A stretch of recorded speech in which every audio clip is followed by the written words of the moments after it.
उसके अलावा मैंने इसमें अभी तक एक भी प्रॉब्लम नहीं आई है मुझे। तो इसके अंधेरे में काफ़ी कुछ छुप जाता है, यही आप कहना चाह रहे जी हैं? बिल्कुल। जब एक किसी गड्ढे से निकलती है थोड़ी सी, मतलब वो बहुत तेज़ नॉइज़ होती है, तो मैं सर्विस मैन हूँ, मैं सर्विस करता हूँ, तो आई वुड सजेस्ट कि this is the best car as compare to any other cars in the world, I would say that, और for in India. Hello my dear friends, कैसे हैं आप लोग? उम्मीद करता हूँ बहुत अच्छे होंगे। Welcome to my another video. आज हम बात करने वाले हैं पंच के बारे में, और इस गाड़ी का हम एक ओनरशिप रिव्यू करने वाले हैं। देखिए, एक बात मैं आपको बता देता हूँ, हम जब किसी शोरूम पे जाके कोई गाड़ी हमारे पास आती है, हम उसका रिव्यू करते हैं, तो हम उतना ही बता पाते हैं जितना टाइम हमारे पास गाड़ी रहती है। लेकिन एक ओनर अपनी गाड़ी के बारे में सच बात बता पाता है कि उसने क्या पॉजिटिव फील किया, क्या नेगेटिव फील किया। हमारे साथ इस कार के ओनर आए हुए हैं, उनसे बात करते हैं और जानते हैं कि उनको ये गाड़ी कैसी लगी, कैसा कंफर्ट है, कैसा स्पेस है, कितने की उन्होंने गाड़ी ली थी। तो दोस्तों, वीडियो के अंत तक बने रहना, और वीडियो अगर आपको पसंद आए तो वीडियो को लाइक जरूर कर देना, चैनल को सब्सक्राइब भी। तो रोनी जी, स्वागत है हमारे चैनल में आपका। आ जाइए। Hello. Thank you so much समय निकालने के लिए। Thank you. हमारे कुछ सवाल रहेंगे, वो रोनी जी से हम पूछेंगे। इनका भी यूट्यूब पे चैनल है, मैं डिस्क्रिप्शन में लिंक डाल दूंगा, आप उनको भी फॉलो कर लीजिएगा। सर, हमारा सबसे पहला सवाल आपसे ये है, ये गाड़ी आपने कब ली थी? जनवरी 5th 2023। अच्छा, इसी साल में आपने गाड़ी ली है? जी। जब ये आप गाड़ी प्लान कर रहे थे, उस टाइम पे आपने कौन कौन सी गाड़ी मार्केट में देखी थी इसके सेगमेंट की?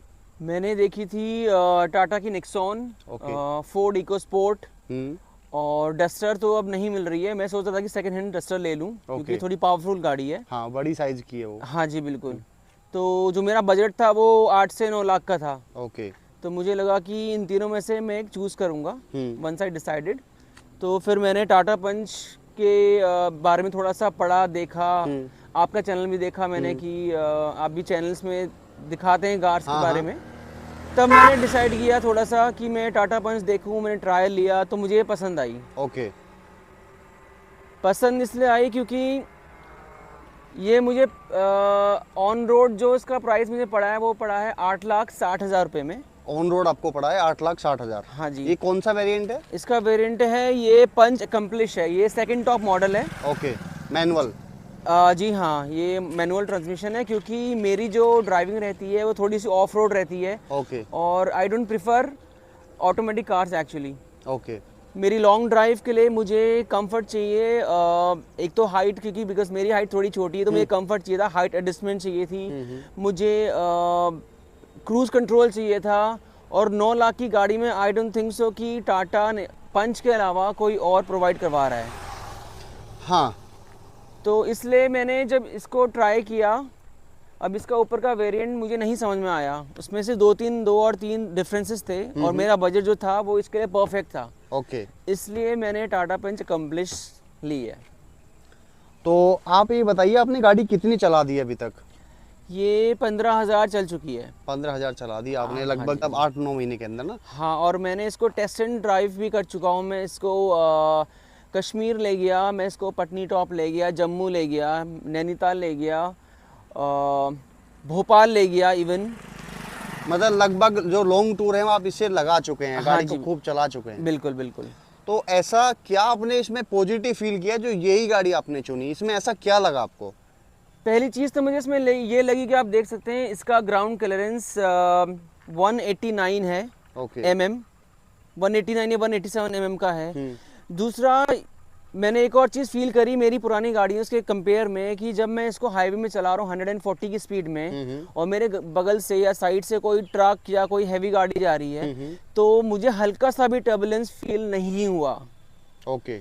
दूसरी चीज़, मेरी लॉन्ग ड्राइव एक्सप्रेस वे में मैंने ट्राई किया क्रूज़ कंट्रोल का, इट वाज वेरी कंफर्ट। तो अगर आपकी लॉन्ग, मतलब आपको पता है कि आपको 100 किलोमीटर सीधे जाना है, कोई ब्रेक नहीं है, कोई ट्रैफिक नहीं है, तो क्रूज़ कंट्रोल ने मुझे बहुत हेल्प किया जब मैं भोपाल गया एक्चुअली, क्योंकि वो यहाँ से 700 या 800 किलोमीटर में ड्राइव करके गया हूँ, और 800 किलोमीटर आया हूँ, विच इज़ 1600 किलोमीटर्स ओके। आना जाना, दैट टू इन 3 days।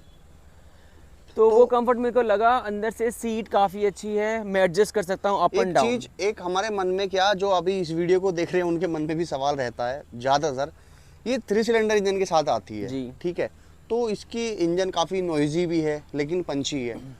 जो एक सच्ची बात है, जो एक ट्रू है, वो ये बताइए कि गाड़ी आपका माइलेज कितना देती है, लोकल और हाईवे दोनों बताइएगा। ठीक है।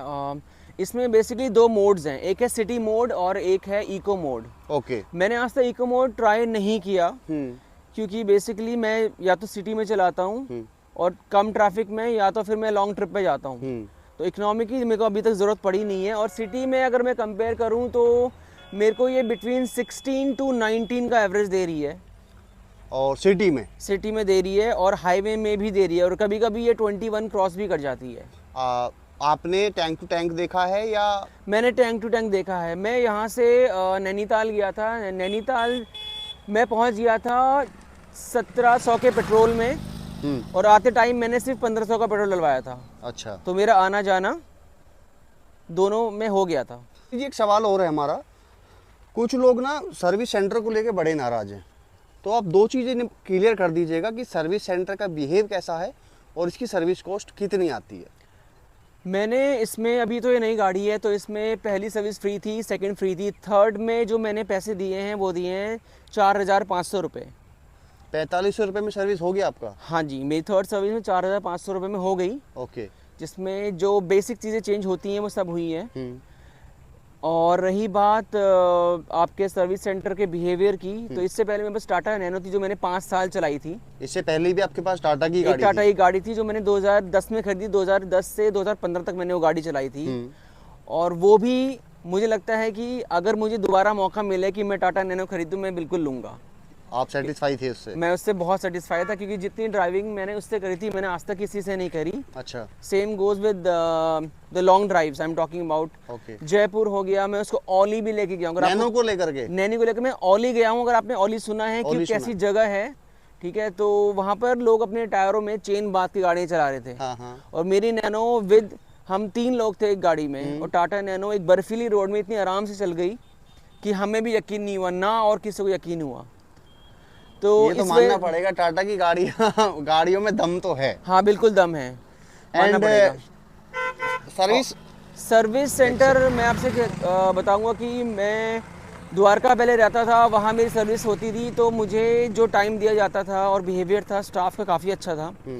कॉस्टिंग ज़्यादा एक्स्ट्रा नहीं लगाते थे, वो मेरे को सजेस्ट करते थे कि आपको ये चीज़ करवानी है नहीं करवानी है। सेम अभी मैं नोएडा रह रहा हूँ, तो मैं नोएडा में, ग्रेटर नोएडा में एक सर्विस सेंटर है जहाँ मैं जाके सर्विस करवाई। मैंने इसकी पहली सर्विस करवाई, दूसरी करवाई, तीसरी मैंने नैनीताल में करवाई क्योंकि मैं ट्रैवलिंग कर रहा था। सर्विस ऑन टाइम हो गई और वहाँ में भी मेरी बात सुनी गई है।